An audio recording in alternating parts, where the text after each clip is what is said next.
Partir de 5 000 $ et arriver jusqu'à 5 000 $, c'est l'objectif que nous nous sommes donné avec l'objectif Moon. Comment est-ce qu'on va faire ça? Tout simplement en investissant sur des cryptos pépites, donc des crypto-monnaies qui vont avoir un market cap inférieur à 1 milliard de dollars. Cela peut également être des NFT, parfois on pourra aussi se diriger vers des airdrops, mais le critère indispensable avant d'investir va être que ces projets aient un bon fondamental. Car en crypto, nous, on ne veut pas faire de casino, donc on va investir sur des projets qui vont avoir le bon narratif, vont avoir le bon fondamental. Et c'est comme ça qu'on pourra réussir à atteindre cet objectif de faire x20 sur le portefeuille et d'atteindre les 5 000 $. Donc dans cette vidéo, je vais être 100% transparent avec vous sur le début de ce challenge. Il ne s'est pas passé comme je l'espérais, mais on va voir donc du coup le timing pour investir sur le marché, la stratégie de ce portefeuille dans la globalité. On verra également la première crypto dans laquelle j'ai investi. Et à la fin, je vous parlerai des 3 cryptos que je surveille actuellement, dont une qui n'a pas de token pour le moment. Avant de commencer, je t'invite à t'abonner et à lâcher un petit like. Ça va énormément nous aider à développer la chaîne et je t'en remercie grandement. Commençons directement par le timing du marché. On peut voir que Bitcoin est toujours dans le range entre l'ATH et les 59 226 $. Pour l'instant, il est dans un triangle de compression qu'on peut voir ici et ici, mais aussi dans un canal descendant. Donc on va attendre de voir si ce support va casser. Si ce support casse, probablement nous irons chercher les 59 000 $, potentiellement moins. Et si cela se produit, alors le marché des altcoins pourrait continuer à saigner assez fortement. Donc nous sommes actuellement dans une période assez incertaine où nous avons déjà vu beaucoup de baisses sur le marché. Beaucoup d'altcoins qui sont toujours en train de saigner. On va attendre encore un petit peu pour vraiment se positionner à 100%, mais l'objectif serait vraiment de se positionner entre aujourd'hui et mi-juin parce que j'ai la conviction que le marché repartira après cette période. On a besoin de cette consolidation pour aller chercher des plus hauts. Maintenant, en termes de niveau de macroéconomie, on a également des problématiques. Et moi, je vais attendre les événements qui auront lieu le 1er mai. Donc avec la décision sur les taux d'intérêt, il y aura aussi une conférence de presse qui probablement nous en dira un peu plus sur le sentiment de la Fed par rapport à ce qui se passe actuellement. Mais on a également le 3 mai avec le taux de chômage qui va sortir. Et comme vous savez, je vous en parle souvent dans les revues de presse, le taux de chômage est très très important pour voir si on se rapproche d'une récession ou pas. Si le taux de chômage augmente fortement, on pourra voir que la Fed aura peut-être tendance à baisser les taux assez tôt et réinjecter de la liquidité. Donc ça va être des choses à observer. Une fois que ces 2 événements seront passés, je pense que jusqu'à juin, on aura un peu plus de visibilité par rapport au marché, par rapport au taux d'intérêt, par rapport à ce que la Fed va préciser. Le seul risque sera du coup l'inflation, mais l'inflation, on aura sûrement une date au courant mai. Donc pour résumer, on attend encore quelques confirmations par rapport à la macroéconomie, mais on va commencer à se positionner petit à petit entre aujourd'hui et mi-juin, en sachant que le mois de mai pourrait également être assez en dents de scie. Vous avez le plan par rapport au timing pour investir. Une fois qu'on sera positionné, il n'y aura plus qu'à attendre et c'est là où on attendra la prochaine grosse hausse comme on a connu jusqu'à aujourd'hui qui devrait potentiellement amener entre x5 et x10 le portefeuille. C'est l'objectif en tout cas que nous avons actuellement et on verra comment ça va se produire. Donc maintenant pour faire un point sur le portefeuille, là actuellement nous sommes en baisse. Donc on peut voir qu'on a moins 20% environ, moins 18% de baisse sur le portefeuille, donc sur les 5000 balles. Donc on a 900 de pertes latentes, mais bon, c'est un peu normal car le marché a retracé un petit peu partout. Vous pouvez voir directement que la pépite dans laquelle j'ai investi sera Revest Finance. Je vous la présenter un peu plus tard dans la vidéo, mais maintenant ce qu'on va voir, c'est vraiment la stratégie sur le portefeuille. Qu'est-ce qu'on veut mettre en place? Et comme je vous disais au début de la vidéo, nous ce qu'on veut c'est des projets avec des bons fondamentaux. Notamment Revest Finance, ils vont avoir un très bon fondamental et se positionner sur des narratifs qui nous plaisent. Ça veut dire quoi avoir des bons fondamentaux? Ça veut dire clairement que le projet doit avoir une technologie qui va être innovante. Il va devoir avoir un intérêt réel dans l'écosystème crypto, que ce soit sur les narratifs dans lesquels on va suivre, qui vont être les RWA, donc les Real World Assets, les actifs tokenisés dans le monde de la blockchain. Par exemple, ça pourrait être des bons du trésor, ça peut être de l'immobilier, ça peut être également beaucoup de choses qui vraiment tournent autour des actifs réels, tangibles que nous connaissons tous. Ensuite, nous allons voir l'intelligence artificielle qui est vraiment une narrative très très puissante. On peut voir que ça se développe énormément. Potentiellement, il y a des nouvelles qui devraient arriver d'ici cet été. J'ai entendu une rumeur comme quoi OpenAI pourrait sortir ChatGPT 5 durant l'été. Donc cette nouvelle pourrait faire enflammer l'IA par la suite. On a aussi le côté DePIN. Donc DePIN, ça va être vraiment tout ce qui va être structure, infrastructure décentralisée. Donc carte graphique, data storage, etc., etc. On a besoin de tout ça par rapport à l'IA également, donc ça fait vraiment la paire entre la DeepIn, l'IA. Également, le GameFi, c'est vraiment un domaine qui me plaît énormément, dans lequel je vais imbriquer tout ce qui va être NFT, tout ce qui va être métaverse. Et enfin, je dirais l'écosystème Bitcoin dans sa globalité, donc le Rune Protocol, les Ordinals, les Layer 2, la DeFi. Donc voilà, ça va être vraiment les narratifs sur lesquels on va vraiment se pencher avec ce portefeuille. Le but, ça va être d'avoir une répartition assez intéressante.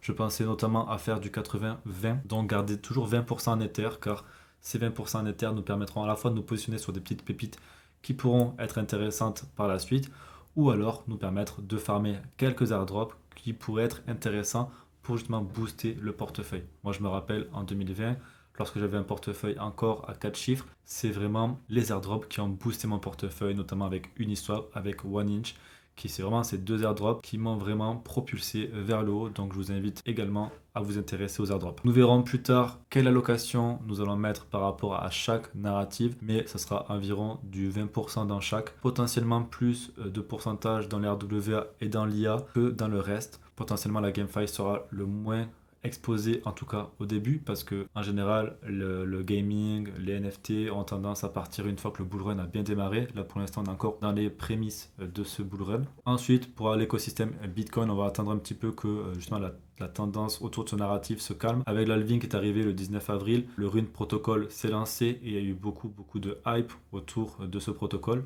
Donc pour l'instant on va surveiller. Je vais vous sortir un top 5 sur ce narratif incessamment sous peu. Et donc voilà, on a fait un petit tour sur la stratégie par rapport au portefeuille. Donc on peut toujours voir qu'il reste 4000$ sur les 5000. Maintenant on s'est positionné sur un timing de marché qui n'était pas très bon. Donc vous pouvez voir, tout le monde fait des erreurs. Même avec de l'expérience on peut faire des erreurs. Maintenant à un moment donné il faut se lancer. Et il faut savoir encaisser aussi les pertes latentes. Vous voyez que Rivest Finance, j'ai moins 40% dessus. Mais pour l'instant, je ne m'affole pas. Pourquoi? Parce que je suis confiant, je sais dans quoi j'ai investi et je sais que ça va être vraiment pertinent. Donc, on va parler maintenant de Rivest Finance. Qu'est-ce que c'est que Rivest Finance? Donc, pour la faire simple, Rivest Finance, c'est un protocole qui facilite la tokenisation des actifs sur la blockchain et qui permet le trading de yield futur. Donc, il propose notamment la tokenisation de jetons ERC20 en jetons ERC 1155 qui sont donc des NFT qui permettent du coup une nouvelle utilisation d'un financial NFT. Ça veut dire quoi? Ça veut dire clairement que dans ce NFT, on peut bloquer une partie de crypto-monnaie. Par exemple, tout token ERC20, que ce soit Ethereum, que ce soit par exemple, je parle du au pif, AXS, etc.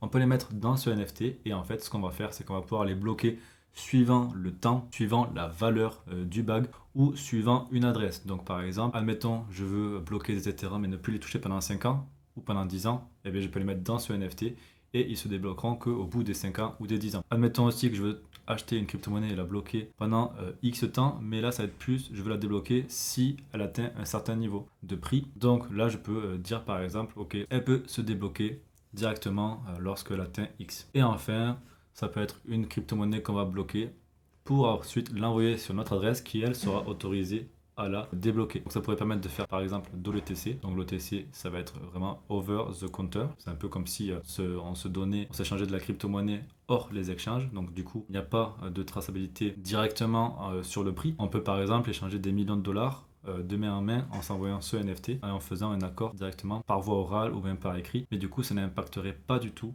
le marché. Ça pourrait être une très bonne chose, faire ce genre d'échange. Ça pourrait surtout servir aux institutions, aux grosses baleines qui ont beaucoup de fonds à déplacer. Ensuite, ils ont un deuxième protocole qui s'appelle Resonate. Et donc là, ça permet justement de trader le yield futur. Admettons, j'ai envie de bloquer X euros, donc on va dire 1000 balles, dans une pool qui va me rapporter 10%. Je peux venir les poser ensuite directement sur Resonate et récupérer directement le profit du yield. Mon asset sera bloqué pendant la durée de ce rendement et une fois que ce rendement sera terminé, je pourrai récupérer mes cryptos. Donc ça permet vraiment de débloquer la liquidité directement. Forcément, tu gagnes un peu moins que si tu bloquais tes jetons. C'est comme ça que la plateforme se rémunère, mais ça permet justement de rajouter de la liquidité et de faire des petites boucles dans lesquelles on peut investir à droite à gauche et créer vraiment quelque chose de très pertinent. Ça serait vraiment également très intéressant pour la partie RWA dans laquelle on pourrait par exemple bloquer des parts de bons du trésor à 5% dans l'année, les bloquer stocker, récupérer les 5%, voire un peu moins, 4,5, 4%, et ensuite pouvoir les réinjecter ailleurs pour continuer à en profiter. Et une fois que l'année sera passée, on pourra récupérer notre liquidité et on aura pu déjà profiter du yield. Pour finir, ils sont aussi en train de préparer un autre protocole par rapport à de l'IA et du trading algorithmique, donc ça va s'appeler Redux. Pour l'instant, je n'ai pas encore de nouvelles par rapport à ça, mais c'est quelque chose qui devrait sortir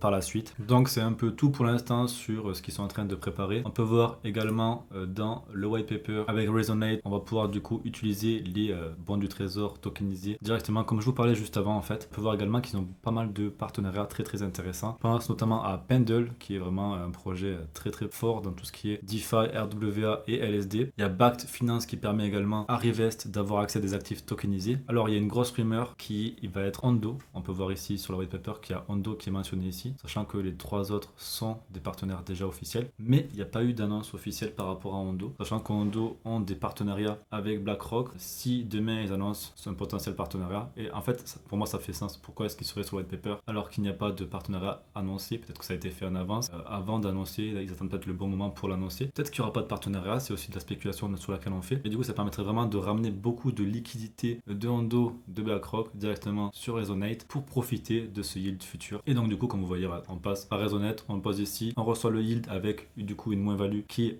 va directement pour le protocole, et ensuite on peut bénéficier du SDC pour reacheter des tokens et refaire une boucle, etc. et ainsi de suite. Très intéressant comme process à mettre en place. Maintenant on attend quelques nouvelles, mais en tout cas c'est un projet que je trouve avec beaucoup de potentiel. Également ils étaient à Dubaï et ont eu une table ronde dans laquelle ils ont discuté, où ils ont fait une conférence, et dedans il y avait aussi Centrifuge, donc ils sont assez proches de tout cet écosystème RWA, donc potentiellement quelque chose de très intéressant. Au niveau du token, on peut voir que le token a bien performé depuis août avec la hausse récente. Il a fait un très bon multiple. On peut voir qu'il est toujours très faible. Bon, là ils disent 13 millions de market cap, mais on est plus autour des 20 millions. Parfois les outils ne sont pas très pertinents, notamment Dextool, mais si on regarde directement sur CryptoRank, on peut voir qu'on est environ dans du 18 millions de market cap. 85% de la supply était mise avec une très faible émission, donc ça c'est très bénéfique. C'est à dire que s'il y a une grosse hype par rapport à ce genre de token, le fait qu'il y ait très peu de supply, ça va créer une crise d'offres, et donc le prix pourrait s'envoler assez rapidement. Sachant qu'on est sur du 20 millions de market cap, c'est quelque chose qui est très low cap, forcément beaucoup plus de risques par rapport à ça. C'est mon pari par rapport à ça de toute manière. L'objectif c'est de faire un x20 minimum sur le portefeuille, donc il va falloir prendre des risques. Maintenant, il se peut que ça ne marche pas, il se peut que ça tombe à zéro, et ça, il faut prendre en compte ce genre de risque et investir en connaissance de cause. Donc au niveau du token, on peut voir que là ça a cassé cette trendline ici, on a commencé à partir, puis finalement on a été rattrapé par la baisse récente. Moi j'avais commencé à in par ici, d'où ma petite erreur. Maintenant je pensais qu'on repartirait beaucoup plus rapidement. Maintenant on vient de taper un petit pullback ici, et maintenant on est toujours dans ce range entre les deux supports ici, la résistance et le support. On est proche du bottom par rapport à ce support qui depuis novembre 2023 a tendance à bien réagir lorsqu'on vient le toucher. Maintenant à voir ce qui se passera dans les prochaines semaines. Comme je vous disais, c'est aussi Bitcoin qui va dicter le rythme.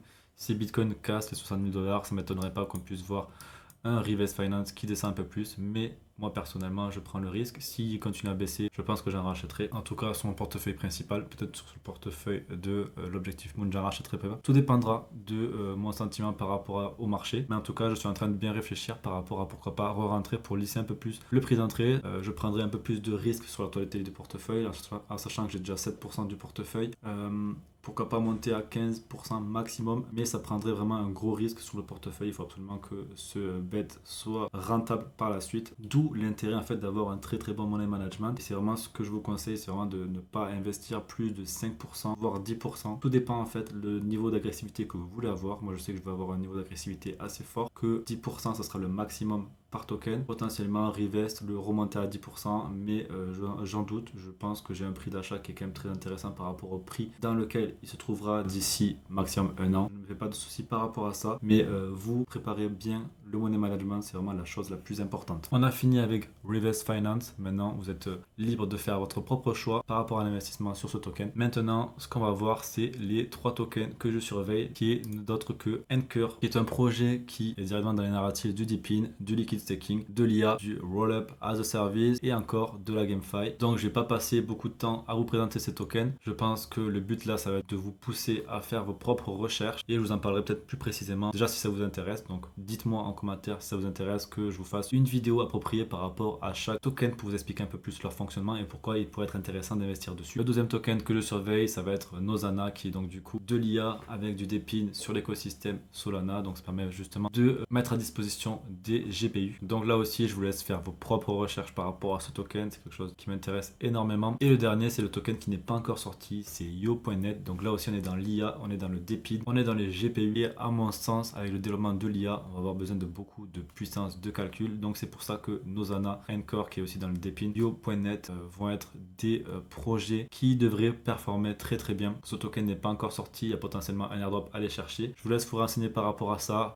Dans ce que j'ai vu, il y a des quêtes sur Galax, il y a aussi de quoi mettre en place par exemple votre GPU à disposition de Yo.net pour justement être récompensé avec le token par la suite. C'est un projet qui est très très hype, on peut voir qu'il y a 500 000 followers, qui est suivi par pas mal de personnes notamment que je connais. Donc à surveiller et je pense que ces trois projets ont un très très bel avenir. Mais ça, on en parlera sûrement dans une prochaine édition de l'Objectif Moon qui d'ailleurs se fera environ toutes les 2 semaines je pense, potentiellement tous les mois, tout dépendra un petit peu de comment ça se passe. Toujours si vous avez envie de voir l'évolution de ce projet en temps réel, n'hésitez pas à venir me poser la question sur Twitter directement en message privé et je vous dirai comment avoir accès au groupe privé qui permet d'intégrer ce challenge. Pour l'instant, je ne fais pas beaucoup de marketing par rapport à ce groupe privé. Ce qui m'intéresse surtout, ça va être vraiment d'apporter beaucoup de valeur à ma communauté sur YouTube et on verra plus tard par rapport à ça. En tout cas, je vous remercie d'avoir visionné cette vidéo. N'hésitez pas à mettre des commentaires et de me dire ce que vous en avez pensé. C'est encore un format que je suis en train de travailler pour l'optimiser au mieux. Donc tout conseil est bon à prendre. Je vous remercie. Abonnez-vous, mettez des likes. Je vous dis à bientôt. Ciao ciao.